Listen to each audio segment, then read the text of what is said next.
Hey everybody, today I just want to do a quick video on this Frigidaire Gallery Refrigerator and some of the issues that I've had with it.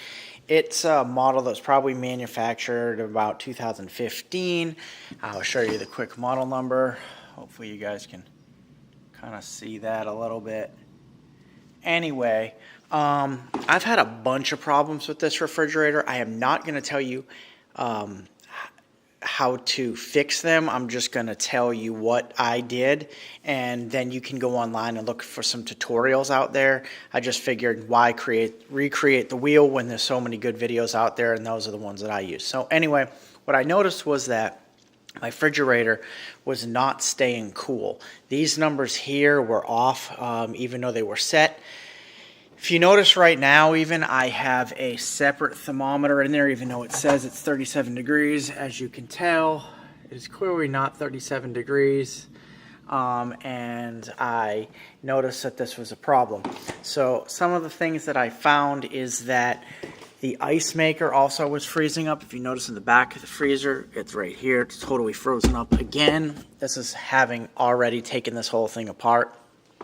It's been a constant pain in the butt, this refrigerator, and I would not recommend it to anyone. I would never buy another Frigidaire, and certainly not this one. So anyway, the refrigerator first started having these crazy numbers. So the first thing I did is I went online and I looked, and people said that it could be dirty underneath. So I cleaned the front under here, and then I actually pulled the refrigerator, which I'll do right now. Hold on a second.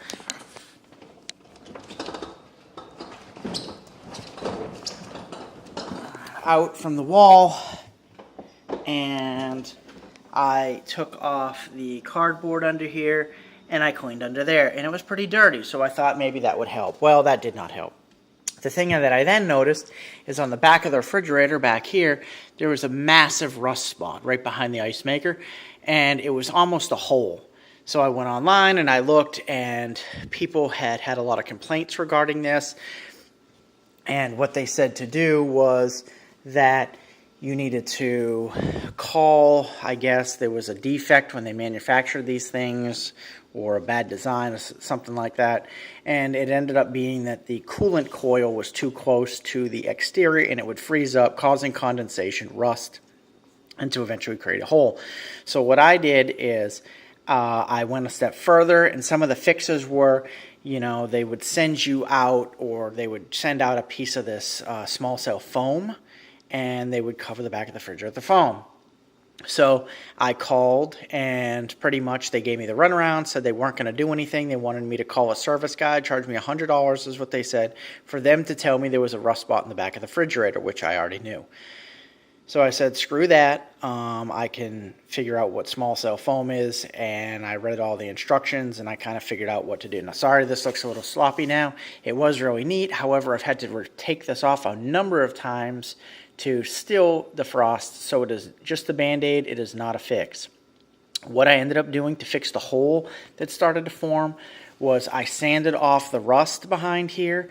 I took a piece of mesh that you would use for drywall, and I stuck it to it, and then I took some 2-part epoxy that JB Weld, it kind of makes a hard metal style surface, and I took a putty knife and I covered all that mesh, and I created a hard surface, so it created more of an integrity for the back of the refrigerator. Then I went and looked and researched some small cell foam. Well, small cell foam pretty much is the stuff you wrap pipes with for like HVAC units, or in people who have basements, the pipes in their basements. Well, online they wanted to charge about $700 for a piece of foam for the exact refrigerator. I said, nope, hell no. I looked into it a little bit further and found out that exercise mats that they sell at like Walmart or any place was small cell foam. Now, I mean exercise mats, not yoga mats.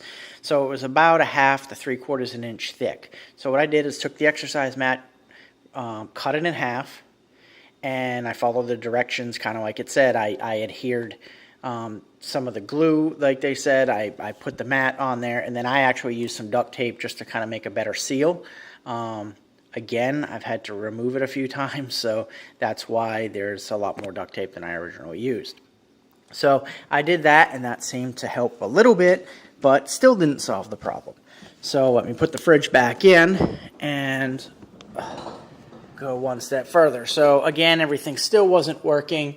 It was just Band-Aids. It would last for a minute and then stop. Now remember, every time you do some sort of fix, I've figured you have to unplug it from the wall. For whatever reason, unplugging it from the wall, even just totally resets it. Even if you go through the settings and shut it off from here, it doesn't work as well. The thing that I really found is twofold. Number one is, when you pull out your freezer, I found this actually on another style of freezer, and I figured it applied to us. In the very, very back wall of the freezer, there is a panel, and that panel comes off, that white panel. Behind that white panel is actually the coolant coils for the refrigerator. Well, I have found that it was totally frozen up. It was a large solid block of ice. So I had to literally chip away and use a heat gun and a hair dryer.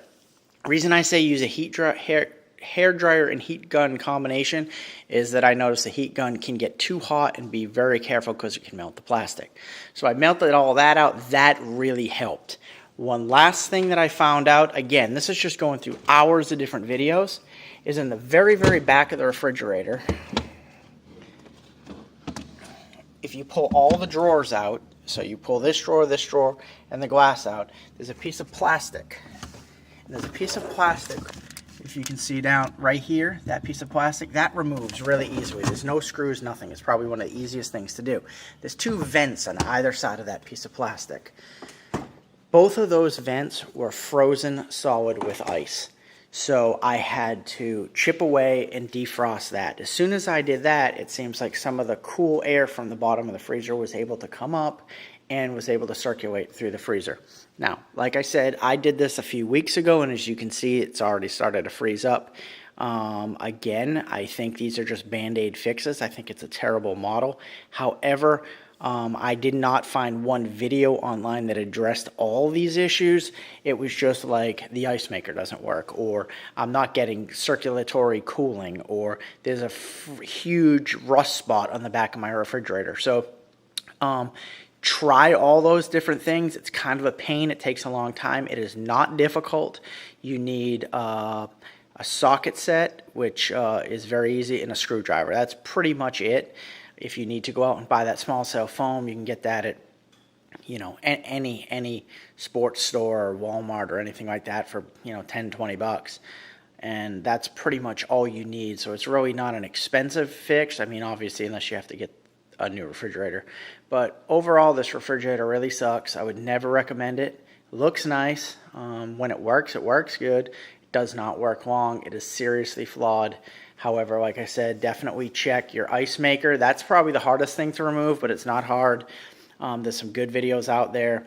The back of the refrigerator down here in the drawer, that piece in the back, it's kind of awkward to get in there, but it's kind of easy to get out. So it's not hard. It's just awkward to kind of get in there. And if you're a big person, it's probably really hard. But hopefully this helps somebody, because I know that this thing has been like the bane of my kitchen. Anyway, thank you. Bye.